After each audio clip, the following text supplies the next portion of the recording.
Welcome again to another edition of the GreenBaje podcast. As always, that is AJ. He's the green. I am Ken. I am the beige. And we are off and running once again. AJ, how is it going? Everything is well on my end, sir. Everything is well. No complaints at all. How about yourself? I am doing pretty well. I'm doing pretty well. And I know that we have some interesting stuff to get into today. So we will not um, take too long, but just there's one announcement that we need to make before we get any further. As we've been teasing and telling you guys in the past, we expected and we've been working on a couple things in the background that we've been trying to get in place. And one that we are pleased to announce at this point is that the GreenBaje podcast can now be found on the Go Loud platform for those of you who are in Grenada and who have the Digicel premium packages. You can use the Go Loud app to access our content. Of course, you can see our faces here on YouTube, but if you just want to hear our voices, the Go Loud app is where you go. We have some other stuff in the works, so stay tuned for that. And a lot more on that is to come. So, AJ, Mm-hmm. off the rip, we are going to start with one Alex Smith. The comeback player of the year for 2020 has officially retired from the league. Now, Alex Smith, he has the honor of being, a quality quarterback in his NFL career. He has done pretty good work everywhere that he has been. He has had 7 years in San Francisco, 5 years in Kansas City, and then 2 years with the Washington football team, or two playing years with the Washington football team.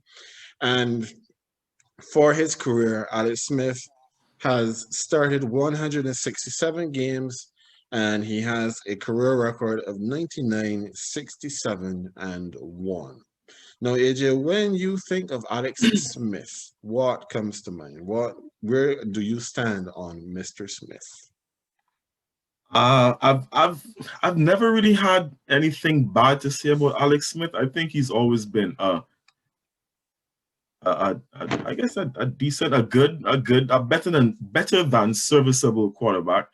Um, Never had the impression in any time watching football, sorry, that he is that guy that's going to lead a team to any sort of, not even the AFC or NFC championship, not to a championship game, definitely not to a Super Bowl, but he was always solid enough to lead you into a postseason. I feel like, uh, obviously was devastated for him when he got his horrendous injury. Um, was happy to see that despite all the odds, he was able to come back, have that season, have the comeback, get the comeback player of the year award. It's a nice story and everything. I did appreciate that for him. Uh, yeah, I think this is the right time for him to do it, and just generally, yeah, it's. I mean, he. I don't want to say he leaves behind a legacy of mediocrity, but um, his last storyline definitely enhances his legacy a bit, off outside of the statistics. But Alex Smith is what he is, man. He's a good guy, good quarterback, and I wish him all the best. Indeed, so do I. Alex Smith has had the I don't know what's the best word to use here, but he has a history. We know we've made mention of Tyrod Taylor and how Tyrod Taylor is usually the guy that ends up losing his job to somebody else. Poor Alex Smith, he has the ignominy of having the same thing happen to him. So Alex Smith, as I made mention, he started at the San Francisco 49ers and he was the number one overall draft pick in 2005. And he was the quarterback of the San Francisco 49ers up until 2012. And you know what happened in 2012? The 49ers recognized that they weren't able to push the ball down the field because Alex Smith is not the guy to throw the ball down the field, but they had a young backup quarterback who was willing to throw the ball down the field, and not just that, but he had some wheels on him. This is one Mr. Colin Kaepernick, and they made the change from Alex Smith to Colin Kaepernick, and they never looked back. After that season, Alex Smith was gone.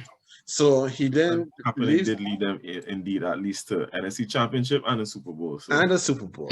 There you go. So I mean, no disrespect to Mr. Aldon Smith, but if you have Colin Kaepernick, who at that time was the man, you are going to play Cap. You're not going to play Alex Smith. So Alex Smith then leaves there and he goes over to Kansas City, and he's at Kansas City up until 2017. And in 2017, for the time that he was in Kansas City, Aldon Smith plays 15, 16, 15, and 15 games. So the Kansas City Chiefs were one of the creme de la creme of the NFL by this time.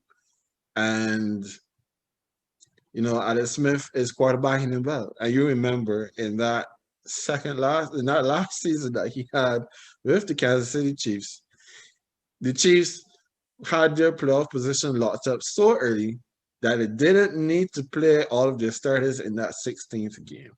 And you know who started that 16th game? Patrick Mahomes. Yep. And Patrick Mahomes now, since he's taken over, has just taken them to an AFC Championship game and 2 Super Bowls in his 3 seasons as a starter. And there's 1 win at that. Mm-hmm. Exactly. And there's no room then for Alex Smith. So Alex Smith gets a trade over to Washington because Washington doesn't have a quarterback at that time. And his first season, he plays 10 games, he goes 6-4, and he breaks his leg. He manages to come back from the leg break, and this season he plays 8 games, he starts 6 games, and he's done a more than serviceable job. I believe that Alex Smith has been a solid quarterback. He's had a solid career. We wish him all the best. At least know, we hope that wherever he ends up, he doesn't end up getting run off the job because somebody else came along. Happy unnecessary. Always unnecessary. Happy trails to you, Mr. Alex Smith. Now, leading on from Alex Smith, we have another Smith. But this Smith, he's worse than Agent Smith from The Matrix. This Smith can't seem to keep himself out of trouble. This is Mr. Aldon Smith. Aldon Smith has now found himself he has a warrant out for his arrest.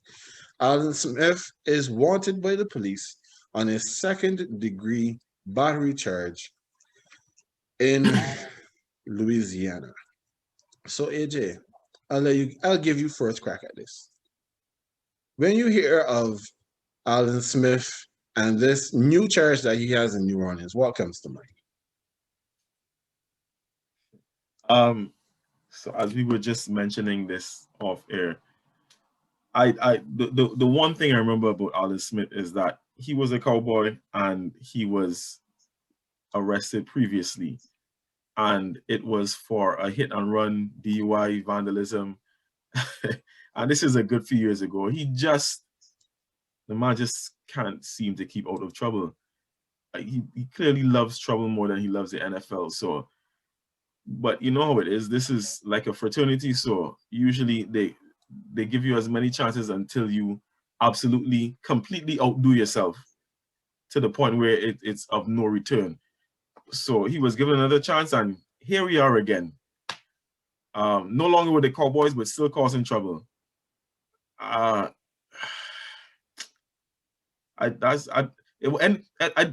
I think of Aldon Smith, I just think controversy and off-field issues. I don't think of football. That is the honest truth. No, the thing about Aldon Smith is a tremendously talented individual. And if you don't believe that Aldon Smith is so talented, if you look at the amount of controversy that he has had in his career, you will recognize that for someone to get as many chances as he has had, the belief has to be that he is going to be more useful for you when he's available than the potential backlash that you'll get when he's not. Now, there is an article I found on sportingnews.com. This article was published in 2018. Right? The actual published date is March 23rd, 2018. And at that time, it says that Aldon Smith, one-time All-Pro selection, who recorded 19 and a half sacks for the 49ers during the 2012 season, has not played a snap in the NFL since 2015. So by this time, he was out of the league for full 3 years. And the timeline that they have for Aldon Smith's indiscretions, scripts with the legal system and everything run from 2012 all the way to 2018. Aldon Smith has had issues with alcohol. It seems he's had issues with marijuana. And then he has had several DUI charges where he was sentenced to 12 days in jail for a weapons charge and 12 days for DUI. That was in 2014. He was suspended for 9 games. This is all while he was still with the 49ers. He got cut from the 49ers in 2015 because, as you said, he had been arrested on suspicion of DUI, hit and run, and vandalism. Even though he was arrested, the Raiders gave him a contract in 2015. I mean, we got to look at the Raiders, with a bit of a side eye, because what are we doing? And hours after he signs with the Raiders, then the Santa Clara County District Attorney files 3 misdemeanor charges: DUI, hit and run with property damage, and vandalism related to that arrest in August. His arraignment was scheduled for October. He got re-signed by the Raiders in April of 2016 after the league suspended him for a year. Then he got sued by the 49ers because they said that he owed them over $300,000 in a bonus that he signed when he signed the contract, and he had repaid $844,396.82. He had to repay them $1,186,000, and $341,000 was still outstanding. And then in 2018, police are looking for him because they said that he fled the scene at a place where a domestic violence complaint had been filed.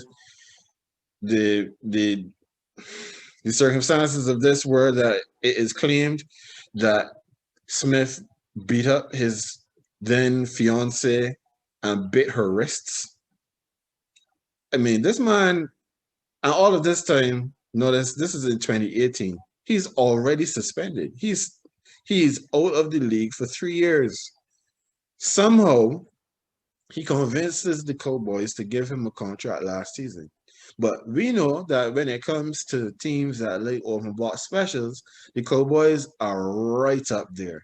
I mean, they gave Greg Hardy a contract, and then Greg Hardy again couldn't keep himself out of trouble, and they had no choice but to release him. There's only one other team that I could think of that love these open box specials, and that's your Patriots. Why that? Wow. Hey, the difference is we don't like them.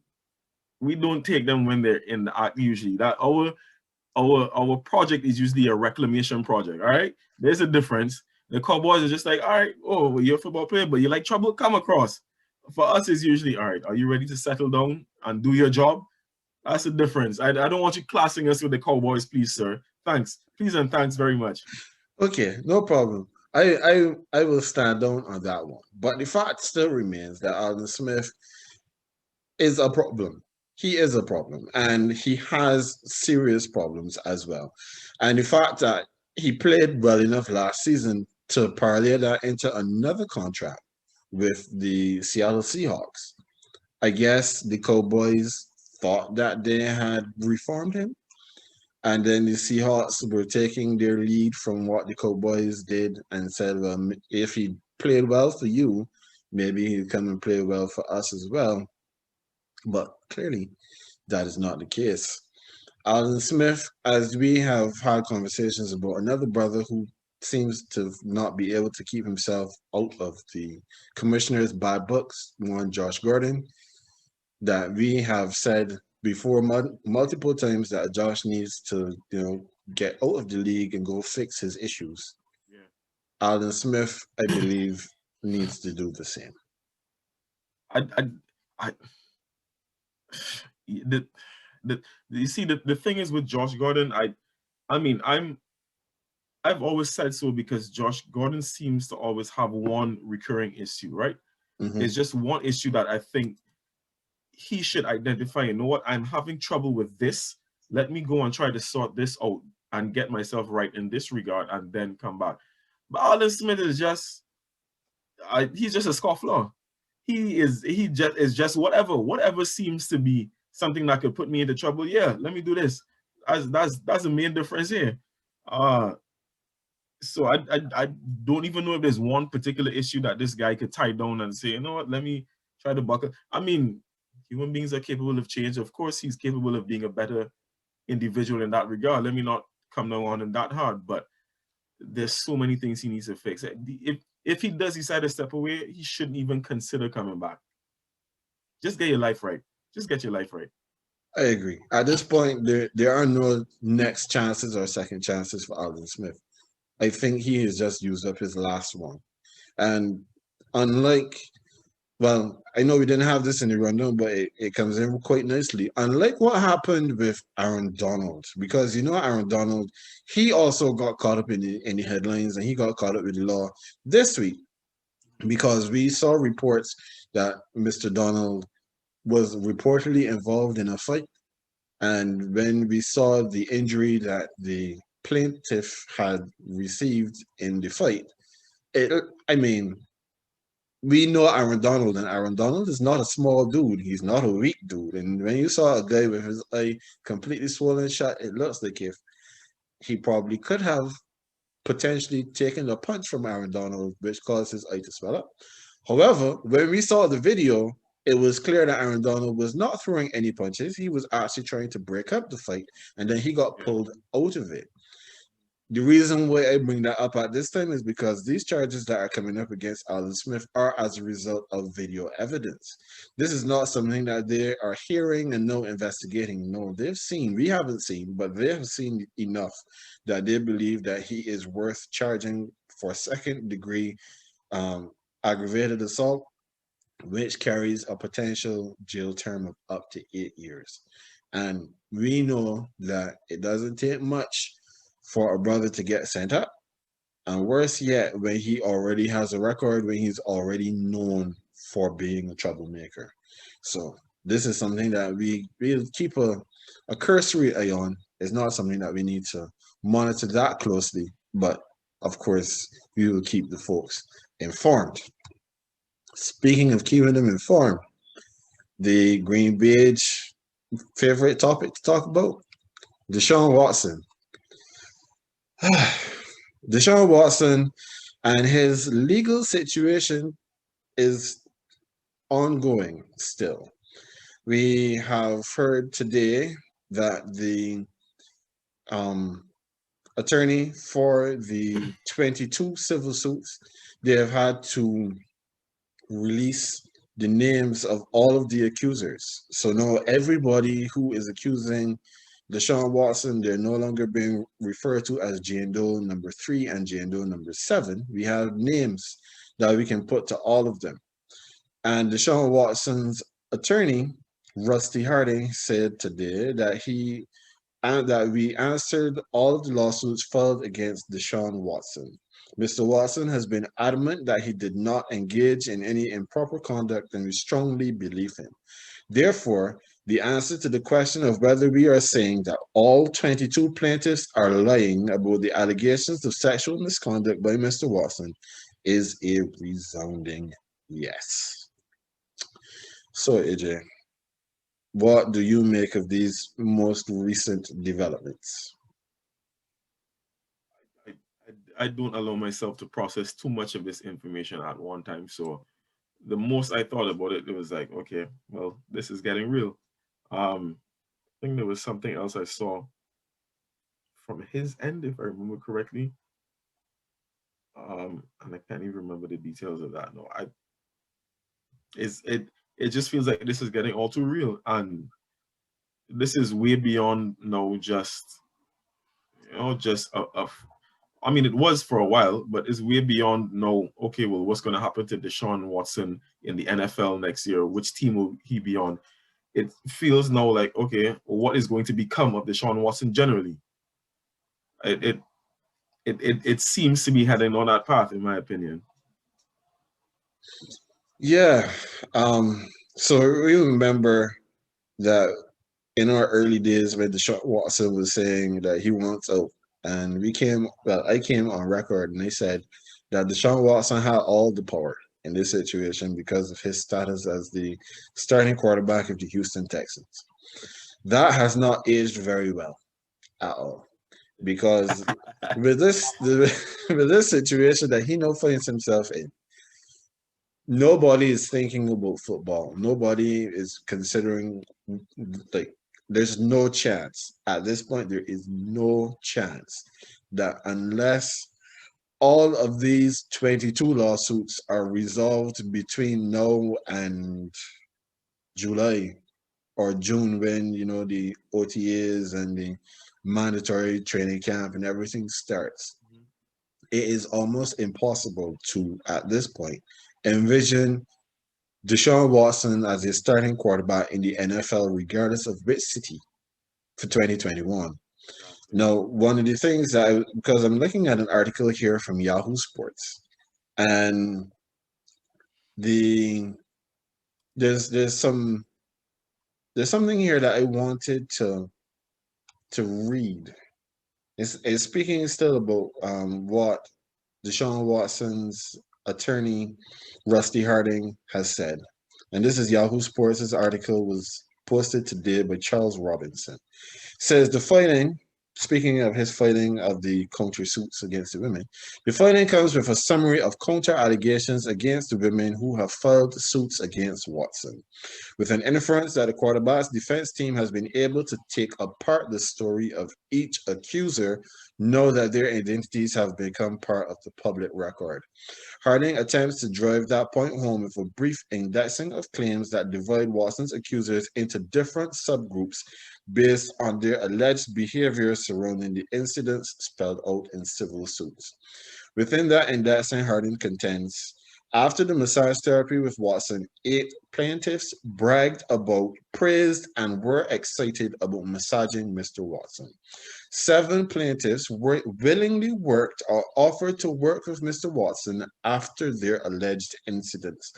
3 plaintiffs lied about the number of sessions they actually had with Mr. Watson. 3 plaintiffs lied about their alleged trauma and resulting harm. 5 plaintiffs told others they wanted to get money out of Mr. Watson, and 5 plaintiffs have scrubbed or entirely deleted their social media accounts.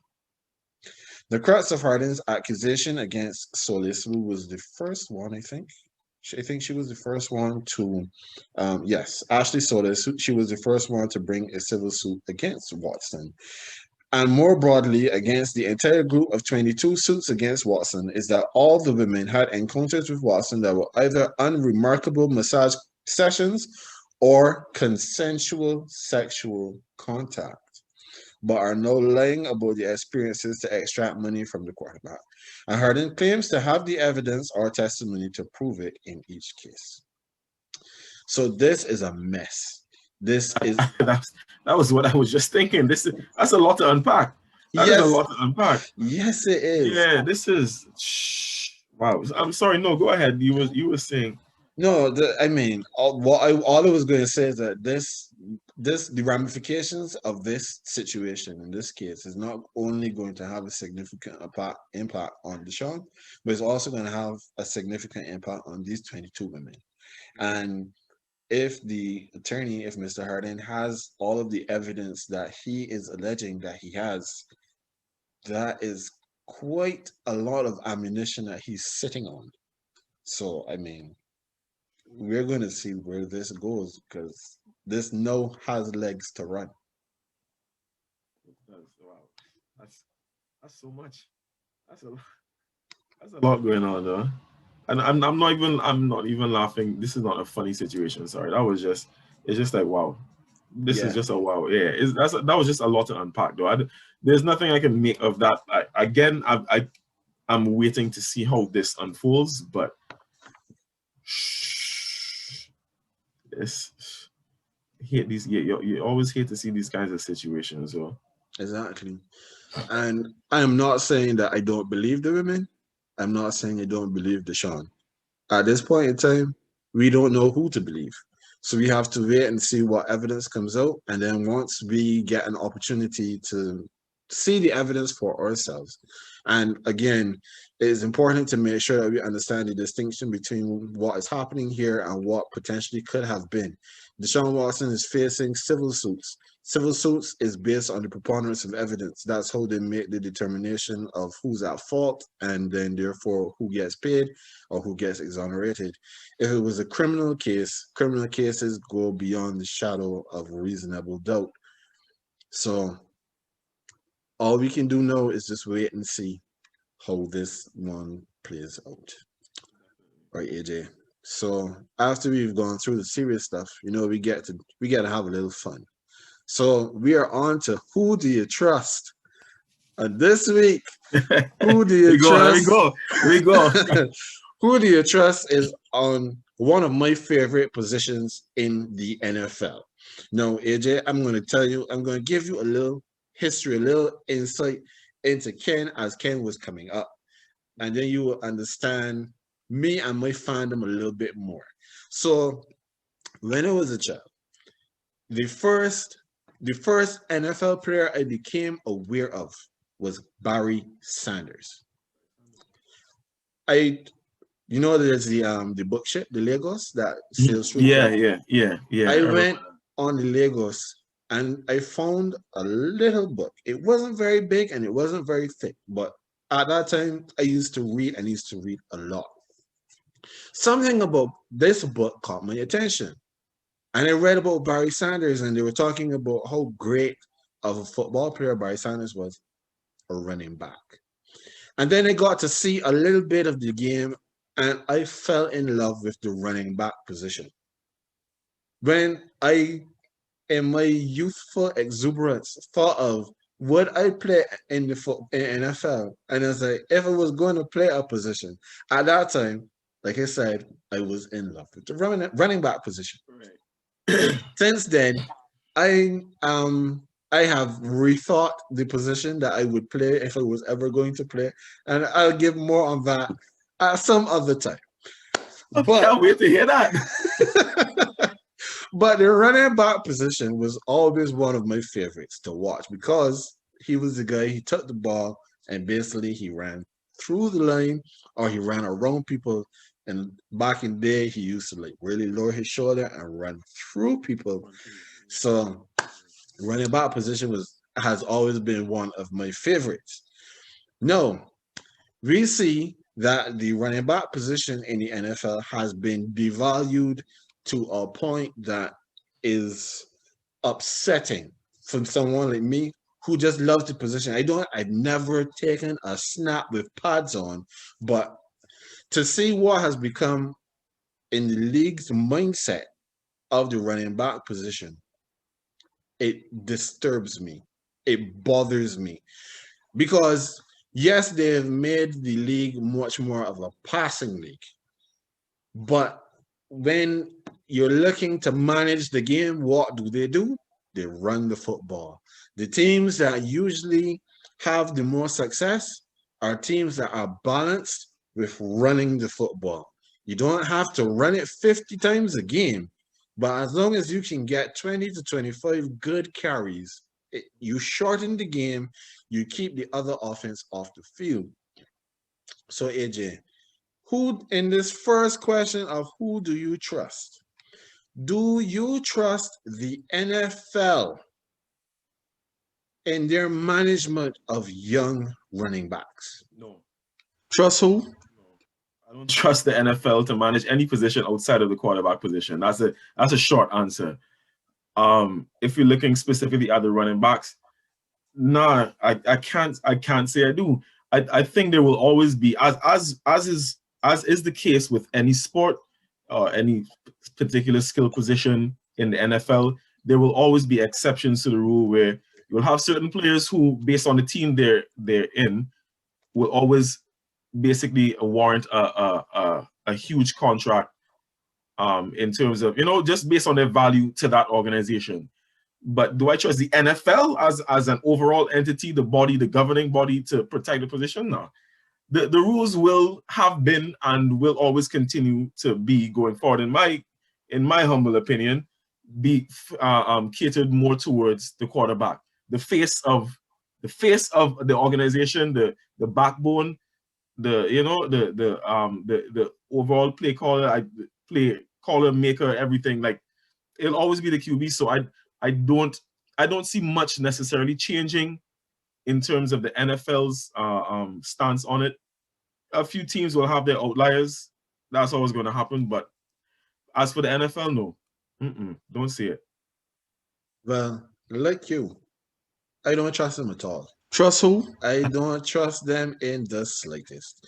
So, as I just made mention of how the NFL has been devaluing the running back position, we have a few running backs who have gotten paid in recent years.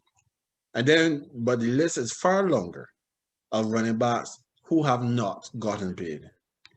And especially when these teams find a runner who they believe is going to give them great service, but they're not 100% convinced that they are going to pay this player, they run him into the ground, and then they use that as an excuse not to pay him.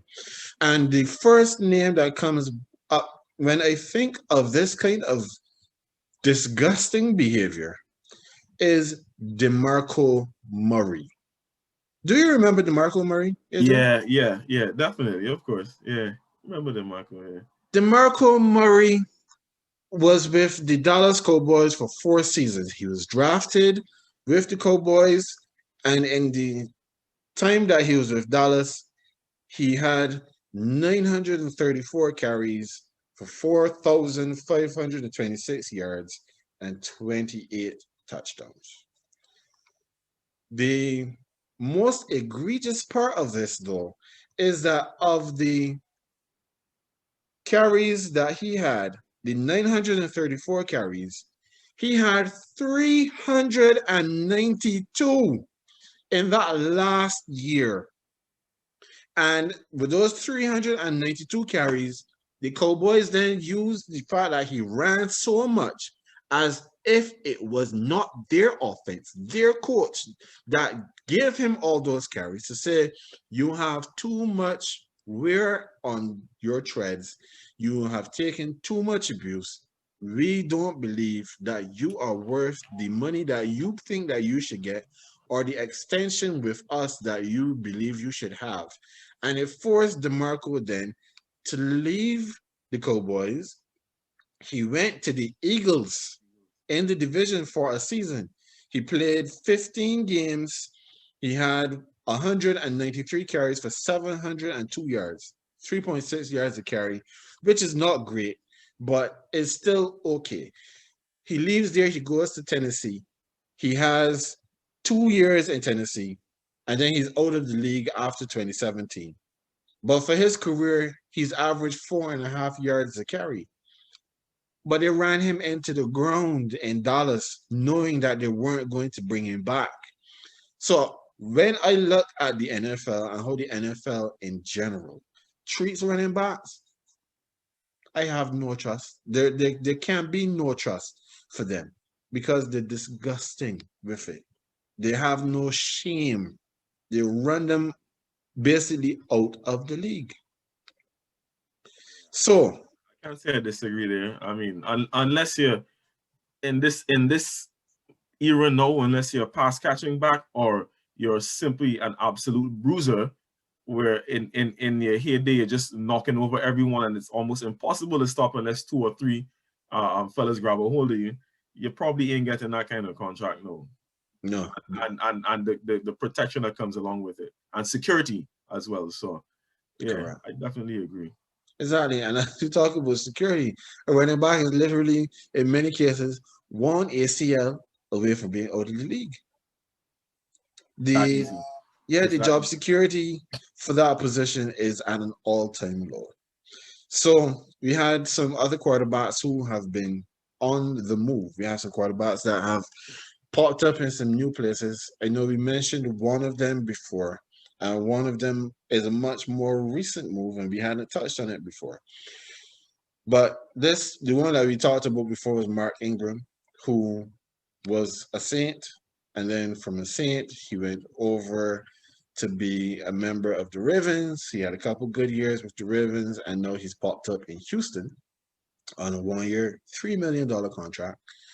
And then James Conner, who last season, well, not just last season, but took over from Le'Veon Bell as the feature back with Pittsburgh. Mhm. And now he hadn't done enough to secure himself the bag. So now he is off to Arizona on a total of $1.5 million for 1 year. So AJ, who do you trust more in this coming season? Do you trust Mark Ingram in Houston more than you trust James Conner in Arizona? No, no, I don't. And I'm, and you know, it's a funny thing. It's a funny little anecdote. So you see just how you mentioned previously that running back was the position that you thought that you would play. You know, in your youthful exuberance, I've always felt like my NFL comp. If I had to choose an NFL player that I think was most akin to me and my, it would be Mark Ingram. It would actually be Mark Ingram. I feel like we're the same sort of like a little homunculus, just a short, stocky kind of dude. Just a little possessing a little strength and that kind of stuff. But Ingram has not been it for a couple. Ingram hasn't. He's not a feature back. He hasn't been for the last couple of seasons. Even last year with the injuries and everything, he was behind. I know he was in a committee with his Gus Edwards and who was the other? J.K. Dobbins. J.K. Dobbins, the rookie, correct. I don't trust Mark Ingram that much, despite the experience. And what makes this worse is the fact that he's in Houston. I I cannot find a way to trust Houston about anything. So that combination already together tells me no. No, on the other hand, I'm no huge fan of James Conner, but I think within the right system, he can be productive, right? And given where he is now, I think Arizona has, I mean, not say a better offense than, you know what? That's a good question. Do they have a better offense than Pittsburgh? Oh, I just popped into them. I need to think about that a bit more. But they do have some other good weapons. I think the offense is an offense that is budding, definitely. I think he will have more opportunities, especially given the quarterback that he's about to go play with. As long as they get the O-line right, I think he could be productive in that offense. So I would definitely take James Conner in this instance. Like I said, I'm no big fan. And then obviously there's a motivational factor. The fact that, he has this kind of contract is a 1 year, is a prove yourself before you try to go back out there and get a big deal. I like that situation for him. I like Arizona's offensive situation. So I trust them more than I trust anything to do with the Houston Texans, and to a lesser degree, Mark Ingram. I kind of here and there on Mark Ingram, but I don't trust the Texans at all. So give me James Conner in Arizona over Mark Ingram in Houston. So when I think about this particular matchup, right? There's certain things that I have to weigh in on that I have weighing on my decision as to who I'm going to pick on this one. So for the purposes of just getting it out there in the early, I also would trust James Conner more than I trust Mark Ingram. That's, let me just put that out there for the people. You heard me already. I said I'm giving it to Conner before I give it to Ingram. Here is why. Now, as you made mention of Houston, enough said. Everything you said about Houston, just know I agree with 100%. So I don't need to go back over anything that you just said. Now, the things that I'm looking at in this kind of situation is that Houston, at this point, they seem to think that they have a lead back. They think so in David Johnson. They have 5 running backs on their team, but the fact that they just paid Ingram $3 million gives him, and what I believe is a great chance to make the final 53. Everybody that they have in that running back room is not going to make it at his age. Ingram is not playing special teams, so chances are Ingram has a path to be the number 2 running back in Houston, with more than likely being the number 1, because we all know that David Johnson is as sturdy. Why must you put that out there? Why must you put that out there? Someone is going to end up with this man in the NFL fantasy draft next year. You know, don't put that out there for whoever it is that you end up with here in our league. Don't do that. Don't do that. I'll leave it. I won't go any further on David Johnson. All right. I understand. Of course, I understand what you're saying, though. We're here. I get you. We're here. Thank you. Now, on the other hand, even though the money that James Conner has been paid by Arizona is so slight, and in a lot of cases, we can see the value that a player has with a team based on the contract that they have. So, as you said, it's a 1-year prove-it deal. His contract is fully guaranteed because, I mean, I don't really understand why they did it this way, but he has the same signing bonus and salary like everybody else. But it's just a 1-year deal, so everything goes to the cap this year anyway. Yeah. And I guess he gets the signing bonus to make sure he gets some money up front, and then he'll get the salary as he plays the games. But the most that he's going to make for this year is $1.5 million. Is it possible that Arizona goes out and gets a running back in the draft? Entirely possible. Because the only running back that they currently have in there right now is Chase Edmonds. Yeah. And for those who have played fantasy, you would recognize that Chase Edmonds works best as a relief pitcher. He did good work when Kenyon Drake got hurt in games. He did good work when Kenyon Drake was out for spells. But the minute that you give Chase Edmonds the start, nothings. So, I mean, Conner might be on $1.5 million, and they could go and bring in a running back through the draft.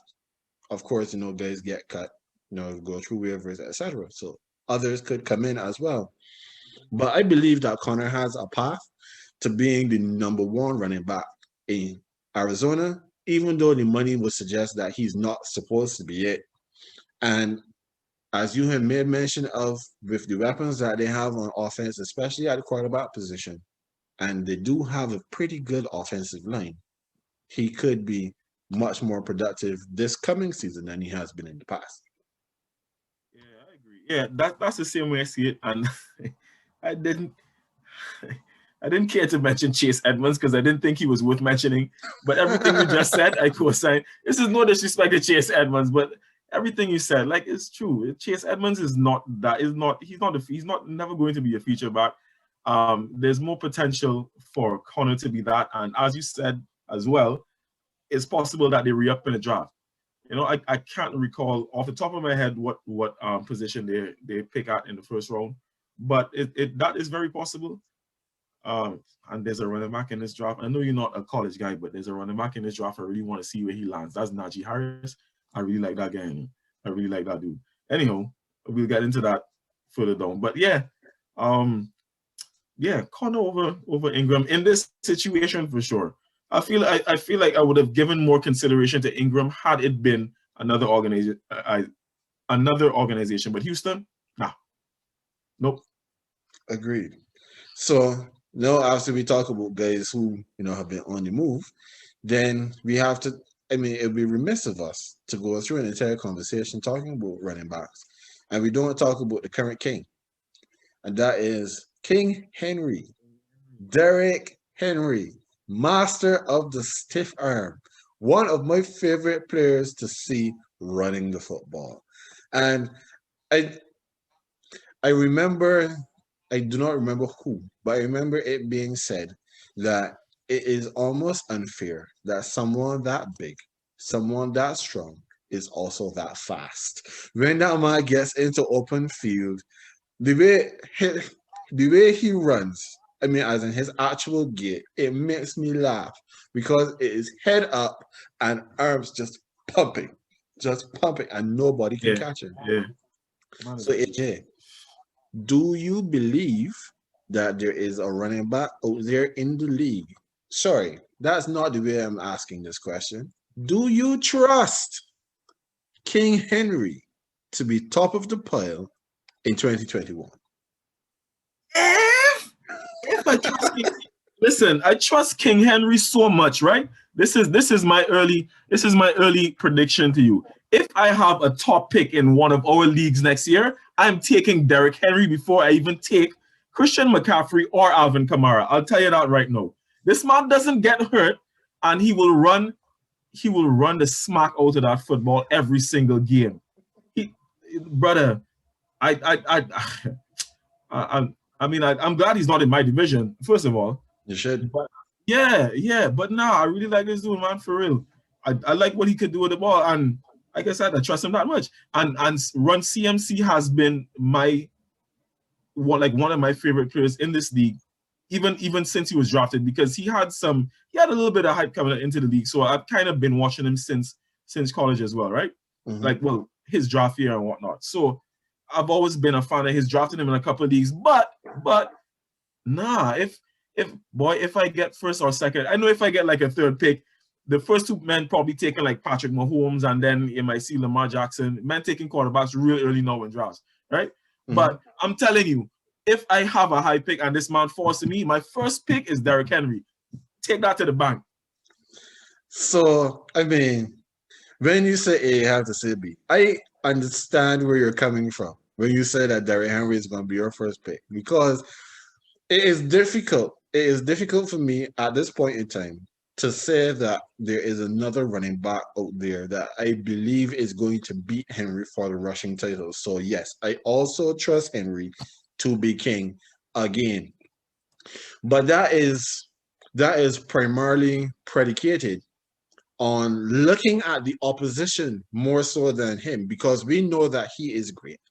And even if Henry does not win a ring, more than likely he is going to be in the Hall of Fame just based on what he has done over the last 3 or 4 years.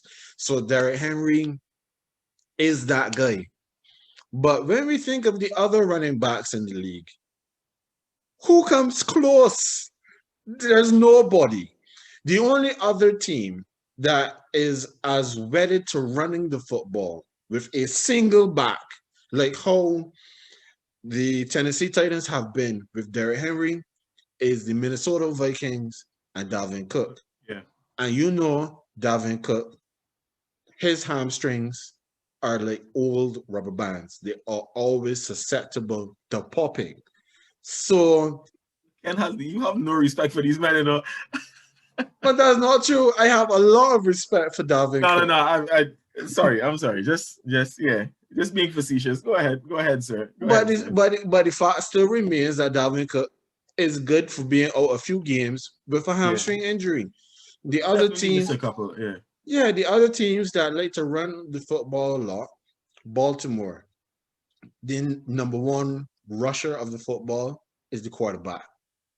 San Francisco, San Francisco is a team that likes to have a committee, which again speaks to the valuing of the position because you're not running one guy out there, they're running three guys out there every game.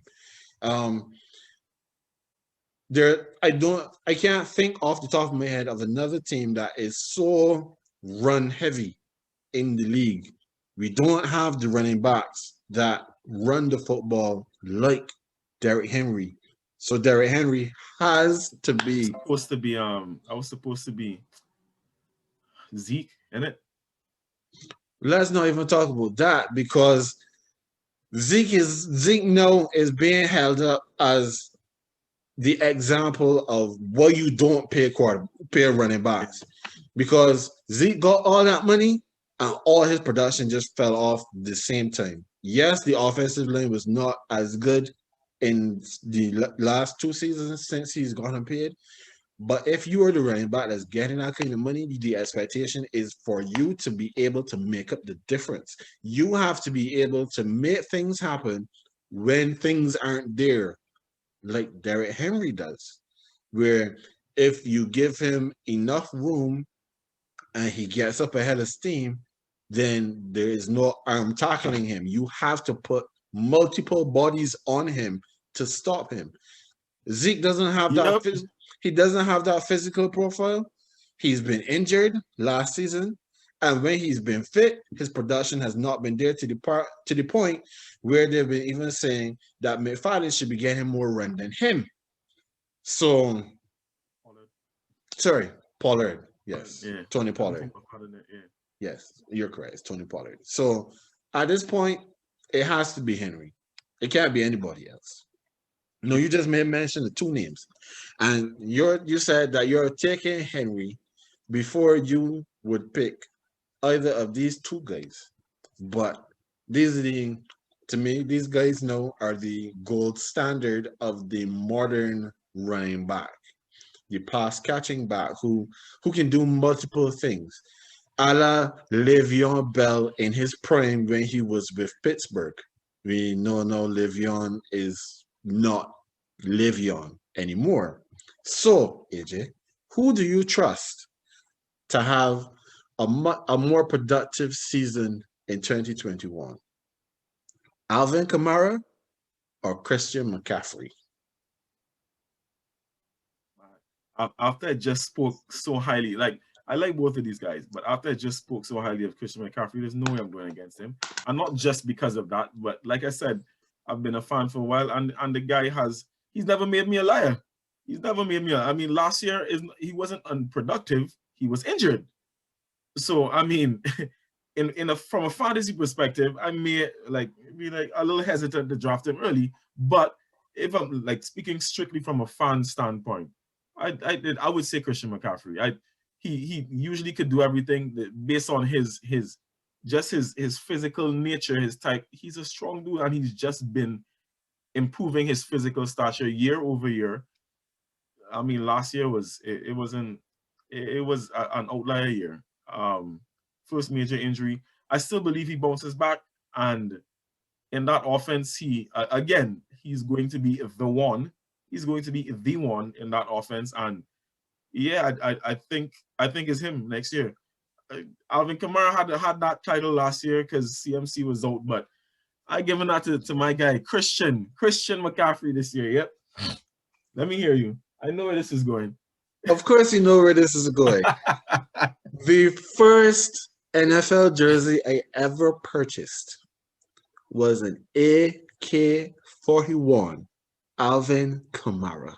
There is no way, absolutely no way possible that I am going to pick another pass catching running back over my guy, Alvin Kamara. Alvin Kamara has shown himself thus far in his career to be more sturdy than CMC. That's number one. Alvin Kamara took a fine from the NFL to wear a red cleat and a green cleat on Christmas, and then went out and put up 6 touchdowns. I knew we had to hear mention of that. I knew it, but that's fair. That's fair. Alvin Kamara is now going to have a quarterback that can push the ball further than 7 yards down the field, regardless of who it is.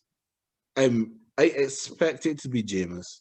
And Jameis has the arm talent to do things in that offense that Drew Brees was not able to do for the last couple of years. And when you know that we can't throw the ball down the field, then they load up on the box to try to make sure and limit Alvin Kamara. But if you got Jameis that is willing to throw the ball 25, 30, 35 yards down the field, hopefully not to the other team, then we would have a much more dynamic offense, which will give Alvin Kamara much more room to operate. There's no way. There's no way. We still have Mike Thomas on the outside. We have some developing tight ends. I know we have to bring in some more help on the outside. There is no way, absolutely no way that if the only other running back that would cause me to pause and not, and well, I can't say and not, but will cause me to pause and think if I would want to draft him over Alvin Kamara in a fantasy league is Derrick Henry. And he would only make me stop and think for but so long. Alvin Kamara is that guy. He's that guy in my offense. And as great as CMC is, I still think that Alvin Kamara is in position to have the better season in 2021. And that See how this plays out. Hmm? I'm interested to see how this plays out. No, we have something to look forward to with these two guys this season. We have something to look forward to, know. I mean, at the end of the day, like we just said about Zeke being the poster child now for what you don't pay running backs, Alvin Kamara, more so than Christian McCaffrey, as I just said, because CMC has had a couple of injuries last season, especially. Yeah. These are the guys that show you who you should pay, because they're not just runners. They're not just guys that would catching. Yeah, they don't just take the ball and just try to hammer it through the lane 30 times a game. These guys, you can split them out. You can bring them into the backfield. You can hand the ball off. You can get them screens. You can do anything. Mm-hmm. And like even in the playoff game, I fail to remember who it was because after how the playoffs ended for us last season, it was just a complete disappointment. But even in the playoff game, when Tre'Quan Smith caught the touchdown pass from Jameis Winston, the reason why Tre'Quan Smith was wide open down the middle of the field on the seams when the ball, I mean, as everybody said, you saw Jameis come on, the ball was going deep. The only reason why he was that open was because they had three defenders running for Alvin Kamara on the left-hand side of the field. Mm-hmm. Alvin Kamara is that guy. He is that guy. And I can't wait to see my guy again this season. Can't wait to see my guy back because I told you, been a fan since from the inception. Been a run CMC guy, so I can't wait to see him back. Yeah, it's going to be fun. Definitely. It is going to be fun. Definitely. All right, and that is our last Who Do You Trust for this week. And next week, we'll see what comes up. We'll see what there is to talk about because someone may come along and give us an inkling towards leaning towards a particular position, or we'll just see. We'll just see how it goes. But Who Do You Trust? That was Who Do You Trust again for this week, guys. And we will be back with this segment next week. So now, after we have completed that, we move on to this week's final thought. And this week's final thought is something that is not, I guess, is not particular to American sports. It's definitely not NFL related. But it is something that we both have spent quite a lot of time looking at, thinking about, and talking about since yesterday. And this is the announcement of the European Super League. And for those who don't know about the European Super League, I'll just give you a very, very brief synopsis. There are a bunch of teams. There are confirmed 12 teams who have agreed with each other. And this is the most important part. With each other. They have not This is not sanctioned by FIFA, not by UEFA, not by any sporting body, but they have decided that they are going to now form their own league and play against each other midweek games, as well as continuing along with playing the league games as well as the European games that the governing bodies have already instituted to give our American counterparts a bit of perspective to help you to understand what this is like. It is like a bunch of teams in the NBA just deciding that rather than playing, or in addition to playing all of the NBA schedule, they're now going to include specific games just against each other. So it would be like the Los Angeles Lakers, the Boston Celtics, the Golden State Warriors. They're still popular, I guess. So the New York Knicks, the Brooklyn Nets, the powerhouse teams of the league deciding that instead of playing all of these games, well, in addition to playing all of these games, we're going to play a mini tournament just against each other. The biggest challenge that this European Super League has is that the governing bodies, the governments, as well as the sporting administrations are all against it, to the point where it is being said that these teams now will be banned, they'll be exiled from their leagues. They will not be able to take part in any European competitions. That will be the Champions League or the Europa League. And their players will also be banned from taking part in any international matches. And the teams that have chosen to do this from England, they're Liverpool, Manchester United, Manchester City, Chelsea, Arsenal, and Tottenham. 5 teams who have had maybe not necessarily a lot of success in recent times, but have been successful in the past and have been known to be successful. And then Tottenham.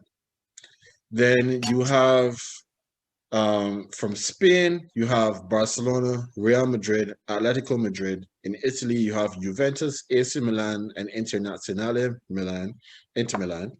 And they're supposedly holding out then for an additional three teams to come in to make it 15 founder teams who will be participating in this league every year.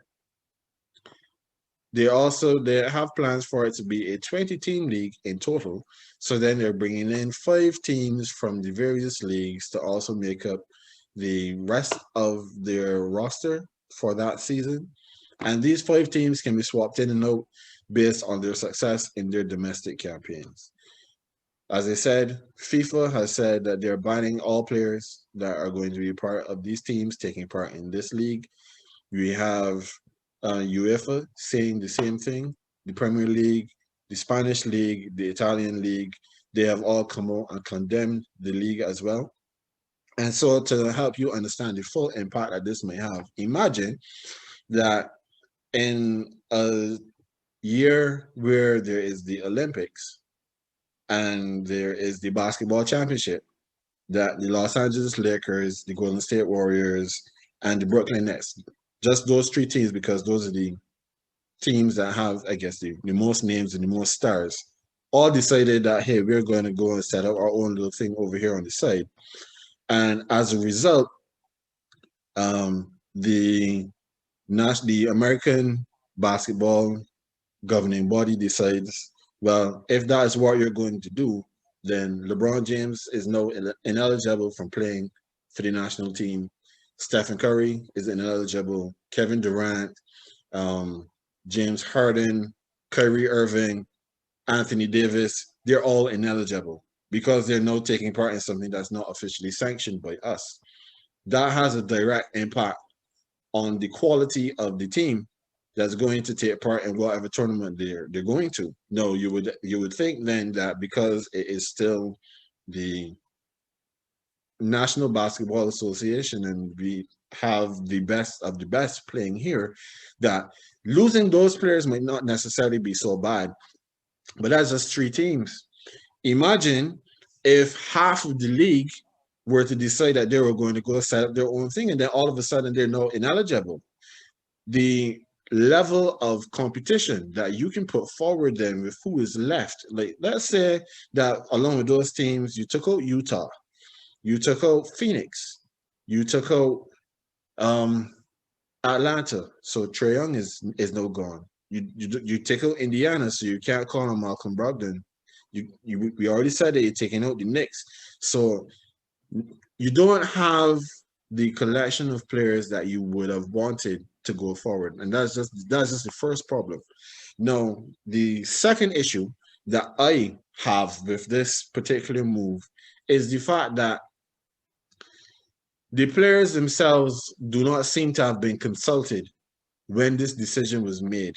You have taken the teams who are basically their employers. The employers have made the decision that they're going to do something that directly impacts them and have not consulted them. So we saw a report today that Manchester United, their GM or one of their executives, Ed Woodward, he called an impromptu meeting with the players because the players were very upset about this situation. We're hearing and we're seeing things come out from these players in different places where they're showing that they are not in favor of setting up the league. Now, why wouldn't they be in favor of setting up the league? After all, this could potentially mean more money for them at the end. But as I made mention of, first off, they're going to be ineligible from everything. So they can't play league football. Those who are in England will not be able to play in the English Premier League anymore. Likewise in Spain, likewise in Italy. On top of that, you look at the connection that a lot of these players have with the fans, and that these teams have with the fans. Similar to what happens here when an NFL or an NBA team moves from a city and goes somewhere else, it causes a rift with the fans that were there, because the fans in this particular area are so married to the identity of their team. And it is more so in these European countries and South America, where for a lot of these people, soccer, that we refer to it here, but football for us everywhere else in the world is religion. People will fall out with their wives. Men will stop going to a barber, but they will never let go of the team. They may decide, I'm not supporting any team, but they're not going to leave the team that they grew up with, that they probably stood in the terraces singing the songs, and go to another team. So you're not just taking a sporting entity, but you're taking pieces of people's identity away from them, and they have no say. They have no input into what's happening. You're just literally just taking the team, and you're making this decision based purely on economics. The whole thing about the European Super League is about money. These teams always have been agitating and saying that they have not been getting the level of financial reward from UEFA and from their own national bodies that they believe that for their standing they should have. The European Super League is going to give them is some ridiculous. I don't remember the exact figures, and right now I'm not feeling inclined to stop and go check. But they're getting millions upon millions of dollars just by being a part of this league. When you look at what happens in England, England is a strict profit sharing setup where the teams at the top and the teams at the bottom all get the same piece of the pie when it comes to the TV rights deals. Everybody gets money, therefore all of the teams are able to grow and develop and They can take that money and put it into their academies. They can take that money and invest it in their communities. They can take that money and invest in the first team squad so that their teams get better. And as a result, the league on a whole gets better, is more competitive, and it gives a much better product for those who are watching. We could argue that in terms of the technical ability in England versus other places like Germany with Bayern Munich, or even Italy now with like Internazionale, who has been on a tear this season, the revival of AC Milan, the apparent fall off or decline of Juventus. When you look at what's happening in Spain with Barcelona and Real Madrid and Atletico Madrid, who have separated themselves from the rest of the pack, a lot of that happens because of the money. Paris Saint-Germain is a world beater now because of the money that came in when they got foreign investment. Paris Saint-Germain, up until this airing, has not announced that they are going to be a part of the league. But at this point in time, knowing that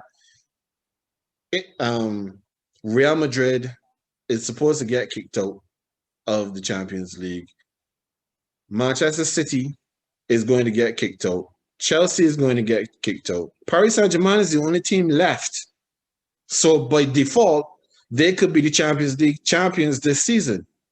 And there's nothing stopping them after being announced as the Champions League champion that they say, okay, thanks for the trophy. Yeah, we'll hold a parade and we'll show it to all of our fans. And now we're going to go join this rebel league.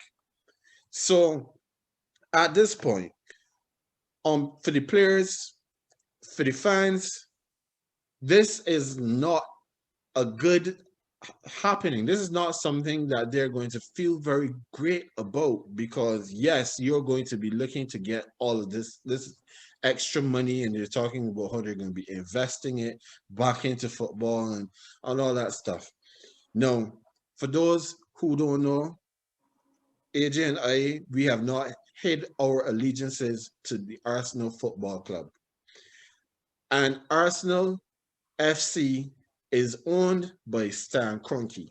Stan Kroenke is the owner also of the Los Angeles Rams. He's the owner of the Colorado Rapids, and he has other sporting entities.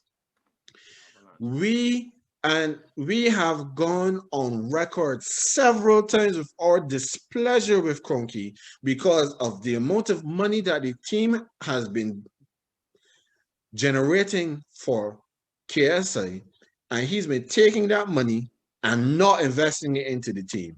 Manchester United supporters are saying the exact same things for the Glazers, who own the Tampa Bay Buccaneers, that they're the only owners that they know of, that we know of right now, who are taking dividends out of the team and putting it into their pockets. What makes you think that if they get more money, that all of a sudden that this is going to stop? So we have owners doing things. They're trying to set up an American type sports model where there's no relegation. There's nothing that will come and hamper the money that they're making, because at the end of the day, they have too much money invested. Today, there was an EPL game, an English Premier League game playing, with Leeds playing against Liverpool. Leeds is a cautionary tale for a lot of these owners, because Leeds was a powerhouse in English soccer in the late 90s and the early 2000s. And then Leeds found themselves in financial problems and they got relegated. They didn't even go down to the Championship, which is the English second tier, but they went down to League One, which is the third tier. And after, I think it is 14 or 16 years, they have finally gotten themselves back to the Premier League. The American owners who come from places where you can tank, you can come last in the league, and what that means for you is that you get the best draft pick, or you get a shot at having one of the best draft picks, which you can hope then will be a player to change your team around. But there's none of that in England. There's none of that in Europe.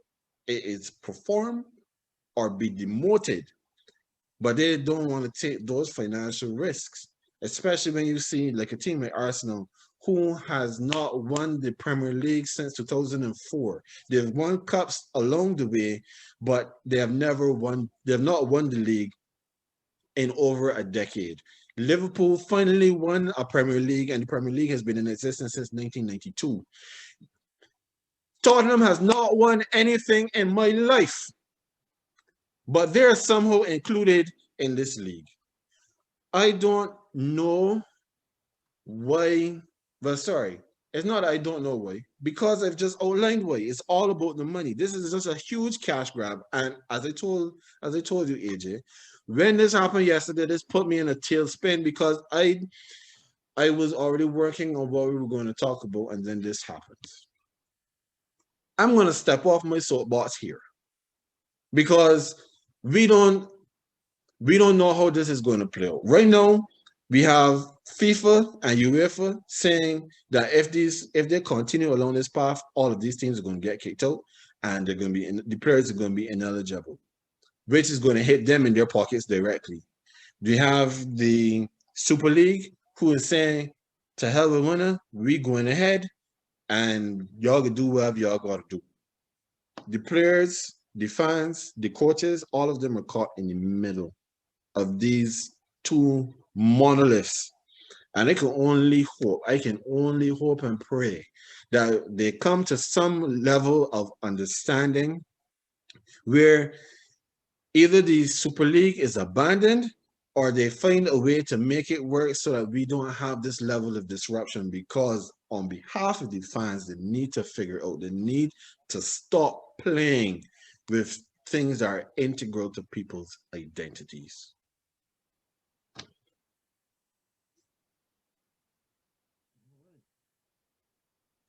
All right. Heart. That one came from the heart. Yes. I could tell. Yeah. Now I'm just gonna leave that right there. Yeah. That's a good place to end. Thank you. Well, folks, that now brings us to the end of another GreenBaje podcast. As we mentioned at the beginning, you can now find us on the Go Loud platform with Digicel Grenada, where especially if you have the package, AJ, do you remember what the specific package is called? Because I'm drawing a bit of a blank after that. I'm sorry. It is the Prime bundle. Sorry. Yeah. Yes. So if you have the Prime bundle, it doesn't cost you anything. It doesn't use your data. You can find all of our episodes on there. And this, I think, is episode 15. So if you are brand new to the pod, welcome. We're glad to have you. Hang on. This is going to be a fun ride. For those of you who've been with us all the way through from our start on YouTube, we are always glad to have you as well. This is where we're going to say goodbye, good night, good day. We'll see you next Wednesday. And as always, that is AJ. He's the green. I'm Ken. I'm the beige. We'll see you next time.